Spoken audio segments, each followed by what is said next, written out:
कर रही हो? बिल्कुल खाली महसूस कर रही हूँ। लगता है मेरी रूह का हिस्सा किसी ने काट दिया। मेरे पास खुश रहने की कोई वजह ही नहीं बची। मेरे साथ फैमिली नहीं बनाना चाहते, इसकी कोई तो वजह होगी ना। वैसे मुझे याद है जब लास्ट टाइम तुम अनुषी से मिले थे, प्रेग्नेंट थी ना वो?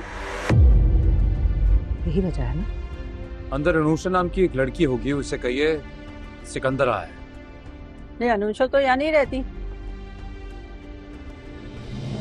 बेटी है वो मेरी, माँ के खिलाफ तो नहीं जाएगी। कोई पता नहीं, आजकल वो भी बगावत में उतरी हुई है। भाभी, अब नफरत में इतना गिर गई, इतना नीचे तक चली गई, मैंने सोचा भी नहीं था। अब देखिए आपके साथ मैं करती क्या हूँ। रस्सी जल गई मगर बल नहीं निकला। अरमीन बेगम की मुश्किलात में इजाफा हो चुका है और वो इसी कश्मकश में है कि निम्रा जाकर कहीं अलीज़े को सारी सच्चाई ही ना बता दे तो फिर वो यही सोच रही होती है कि वो उसकी बेटी है।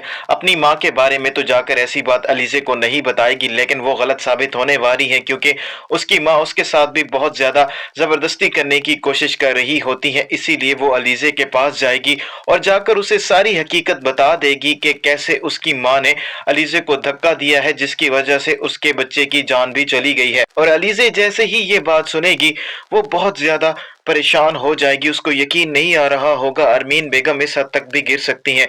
और अरमीन बेगम को भी ये बात मालूम हो जाएगी निम्रा अलीज़े के कमरे में गई हुई है और अरमीन बेगम भी फौरी तौर पर निम्रा के पीछे उसके कमरे में पहुंच जाएगी। लेकिन अरमीन बेगम को जाते हुए बहुत ज्यादा देर हो चुकी होती है। निम्रा पहले ही अलीज़े को सारी सच्चाई बता चुकी होती है और अलीज़े सच्चाई सुनने के बाद रो भी रही होती है। और जैसे ही अरमीन बेगम आती है अलीज़े उनसे यही बात करती है, मैंने पहले भी आपको वार्न किया था, मेरे बच्चे को अगर कोई नुकसान पहुंचा तो मैं आपको नहीं छोड़ूंगी और आप इस हद तक गिर सकती हैं, मुझे इस बात का यकीन नहीं था। अरमीन बेगम उसे यही बात करेंगी, मैंने तुम्हारे बच्चे के साथ तुम्हें भी मारने की कोशिश की थी लेकिन तुम्हारी किस्मत अच्छी है कि तुम बच गई हो, लेकिन अब मैं तुम्हें भी नहीं छोड़ूंगी।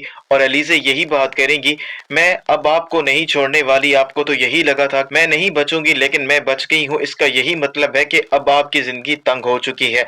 और अरमीन बेगम उसे यही बात करेगी, रस्सी जल गई है लेकिन बल नहीं गया और मैं तुम्हें देखती हूँ कि तुम कैसे मुझे मारती हो। और वहीं दूसरी तरफ अब सिकंदर की मुश्किलात में भी इजाफा हो चुका है, उसके लिए ये बात साबित करना बहुत ज्यादा मुश्किल हो रही है कि उसका अनुषे के साथ कोई भी ताल्लुक नहीं है, जबकि अरीशा उसको बार बार यही बात कर रही होती है कि तुम अभी तक अनुषे के साथ टच में हो और उसके साथ तुम्हारा बच्चा भी है। लेकिन सिकंदर अनुषे को ढूंढने की कोशिश कर रहा होता है लेकिन उसे अनुषे की कहीं कोई खैर खबर नहीं मिलती।